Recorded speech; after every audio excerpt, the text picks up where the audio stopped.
I think it would be pretty tricky to find a single paleontologist that isn't a nerd. I'm sure we've all collected certain things we're interested in.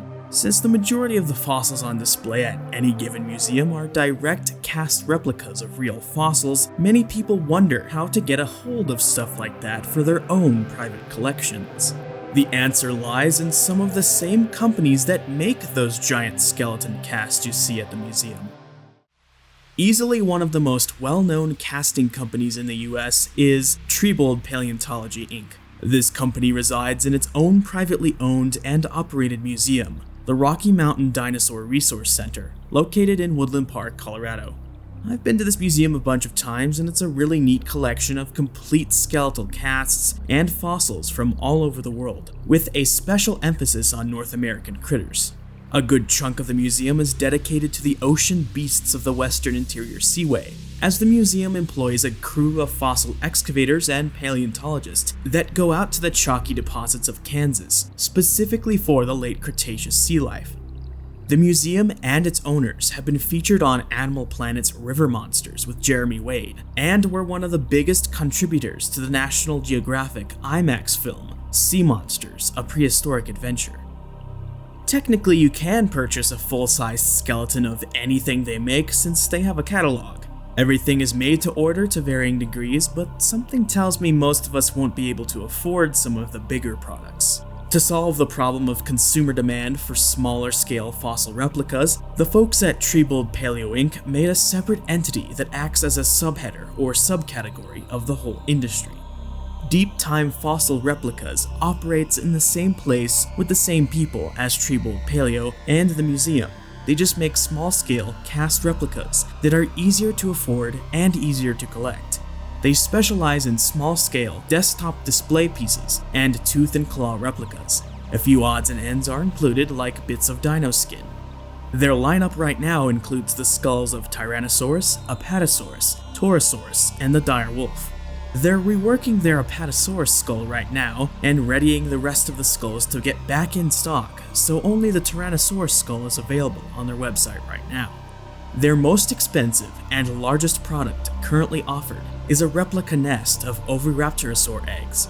They also offer the end part of the lower jaw of Megalosaurus. This is one of the first specimens of Megalosaurus and one of the ones that made it clear it was a large carnivorous reptile.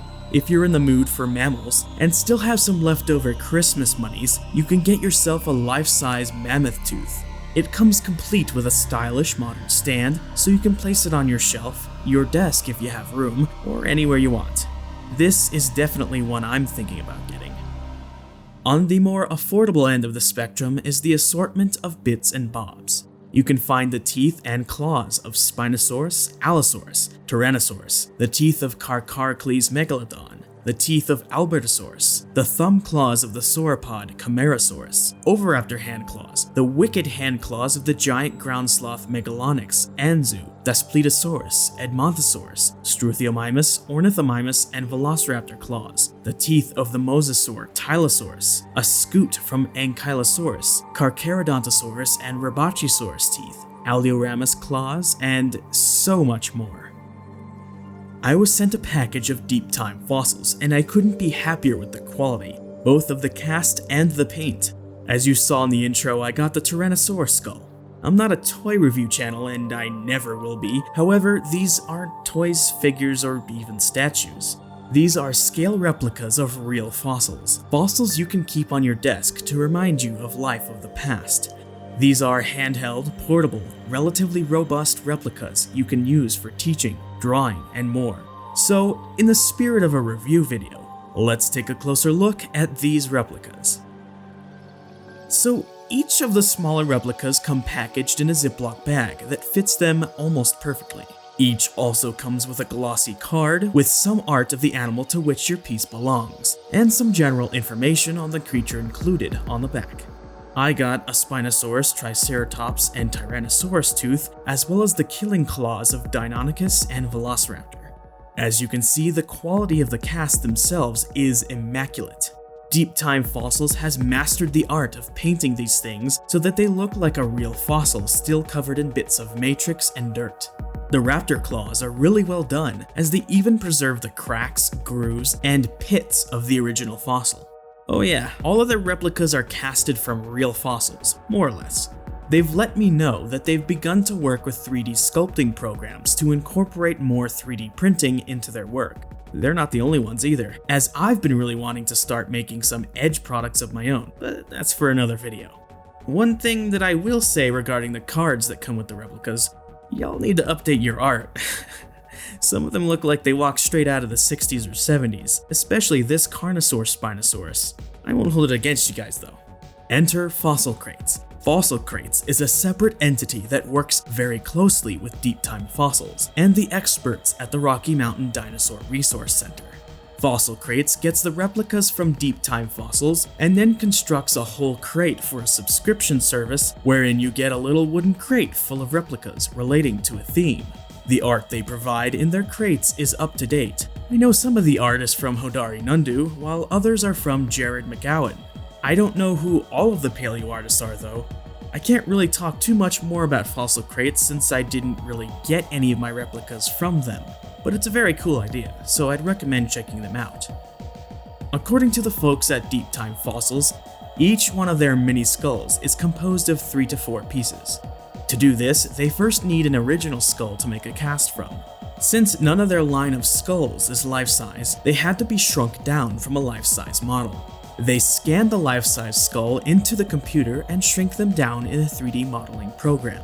After adjusting the details for the smaller scale, the skulls are 3D printed and then a cast is made. In the case of the skulls, a mold is needed for each of the many pieces used to construct the whole thing. They make these skulls in different parts so that the finished product has all of the internal details of the real skull.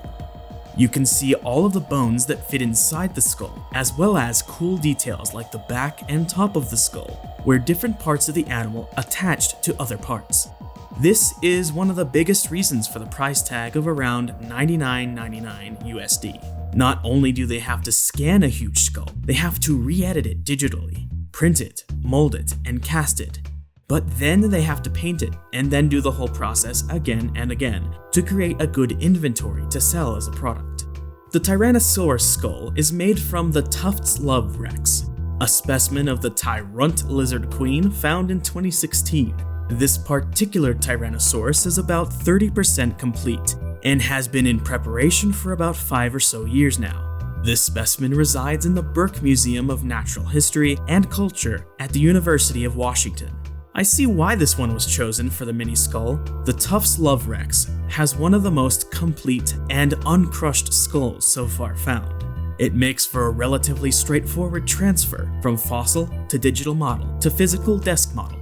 The people at Treebold Paleo and the RMDRC have decades of experience in museum fabrication, so the paint on these models is amazing. The mini Rex skull, as you can see, isn't just a solid color.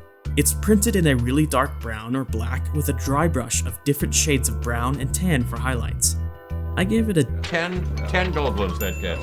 Okay, Jeff Goldblum is watching you poop. The people at the lab have provided us with a fun little walkthrough of the different stations where certain processes occur. So I think I'll let them take us around for a little bit. Maybe I'll interject here and there. Alright, so these are our main workstations. We usually have 2 to 3 people working up here at any time. For a storage tower for our current projects.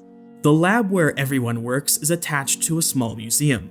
They have guides that give people tours, a gift shop, a tiny theater that plays videos about what they do and how they do it, and a place for people to view the lab. Pretty much just a standard dinosaur museum, except small.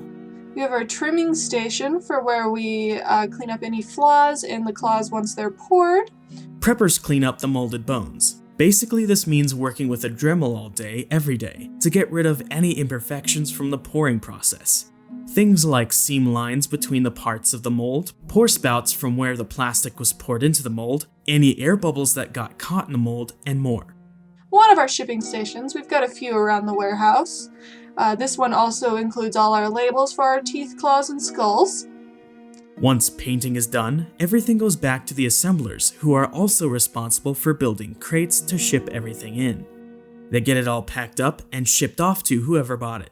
Our painting station, which is vented to the outside. Another storage tower. Once the metal support structure is done, the fossil is disassembled, which they're designed to do for easy shipping, and sent to painting. The plastic they use is either white, gray, or brown, and looks nothing like a fossil, so the painters fix that. Spray paints, acrylics, and paint guns are all used. And then we get over into our pouring area of the lab. You can see our silicone molds, all the blanks that we've created but not yet painted, and then our jugs of the 2-part plastic we use. We go through a lot of milk jugs. And then our vacuum pots to help get out any bubbles in what we're creating. The people who take the real fossils and make silicone molds of them work here. This means working primarily with clay, silicone, and plaster to make those molds. You've got to have a real good feel for how liquids behave to be able to make good molds, so that the eventual casts will come out correctly. Some of the molds are simpler and take only a day or two to make, but others are much more complex and take a week or more, such as the skulls. The pourers are the people who take the molds and pour the liquid plastic into them to make the actual replicas, as well as placing any needed metal support structures within the molds. Again, smaller stuff is easier, but bigger stuff requires more specialized work, such as pouring the mold in multiple steps and at multiple angles. Sometimes larger bones also require rotating while they're being cast, and then filling with various fillers. Each project is a little different. Our wall of stock. We also have another stock room in back. This brand new room that we're working on, which is why it's a little messy. And then downstairs, the rest of Tregold Paleontology. Once all of that is done, the replicated bones are given to the assemblers. This team is responsible for creating the metal skeleton that brings the replica fossil to life. They weld together any support structures that were placed within the bones during casting, add any other support structures, create a stand, etc. They also work with the real bone projects, which the lab does as well. These projects involve creating a metal support structure for real bones, along with adding in replica bones to fill in any gaps in the specimen. That kind of concludes everything I think I have to say about these things. I personally find the quality up to my standards, and will very likely come back to Deep Time Fossils to get some more stuff. If you have any leftover money from Christmas, or maybe some stimulus money, maybe stimulate the dino economy or something, I don't know. As a heads up, the new Sioux exhibition is coming to a city nearby, so I'll be making the trek out to see it, and you can bet I'll report back on it here at some point.